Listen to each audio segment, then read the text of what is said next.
इन शहीदों का बलिदान व्यर्थ नहीं जाएगा।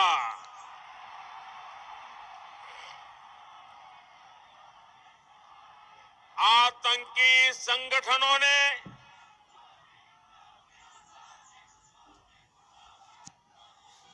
आतंक के सरपरस्तों ने जो गुनाह किया है वो चाहे जितना छिपने की कोशिश करें, उन्हें सजा जरूर दी जाएगी। नमस्कार बंधुসকল, स्वागतम জানাইছো আপোনালোকক SKGYT নিউজৰ এটা নতুন ভিডিঅ'লৈ।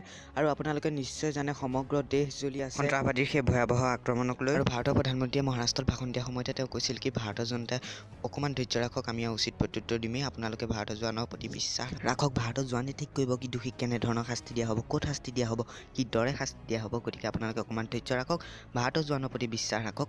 আৰু মই আপোনালোকক নৰেন্দ্ৰ মোদীৰ ভাষণৰ এটা ভিডিঅ' ক্লিপ দেখুৱাই দিছোঁ, তাৰপিছতে আমি নেক্সট নিউজৰ ফালে আগবাঢ়িম। और इसलिए सुरक्षा बलों को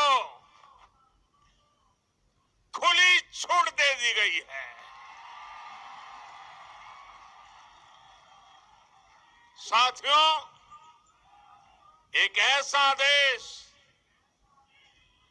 जो भारत के बंटवारे के बाद अस्तित्व में आया, जिसके यहां आतंकवाद को पनाह दी जाती है, जो आज दिवालिया होने की कगार पर खड़ा है, वो आतंक का दूसरा नाम बन चुका है। मैं देश को फिर भरोसा दिलाता हूं, धैर्य रखने, अपने जवानों पर भरोसा रखिए।